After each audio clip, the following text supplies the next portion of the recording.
Hey y'all, welcome back to my channel. So today video is going to be a little different. I'm going to show y'all how to fix thinning dreads, or if you just want to make your dreads thicker, you can use this method too.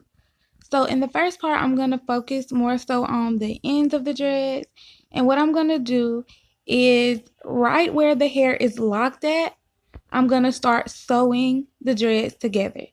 Now the root is not going to be sewn together, only where the knot starts in the hair.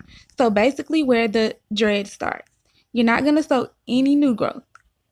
So what I'm doing is I sew through the hair twice, and then I just start to wrap the thread around the hair. Now some people choose to stitch all the way down the dread, y'all, but that takes way too long. So I just stitch it a couple times and then wrap it halfway and then stitch it in the middle and then wrap it to the end and stitch it again, and it holds just as fine as the other method. So now what's going to happen is over the course of however long it takes, the dreads are going to start locking together. They're going to start matting together, and it's going to form one dread, and it's basically going to be the size that I created it. Okay, so this part is going to focus more on the root. So, and you can actually see where I'm starting to sew at here.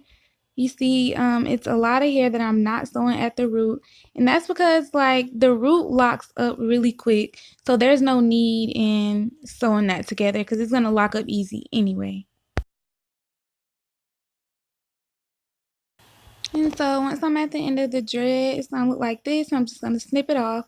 Now the only thing I'm using to retwist his hair is water and then a little of Gots to Be Glued Freeze Blast Spray, and I'm just going to twist his new growth, and this is how it looks. As you can see, the dread is thicker and is stronger. Please like, comment, and subscribe. Thank you.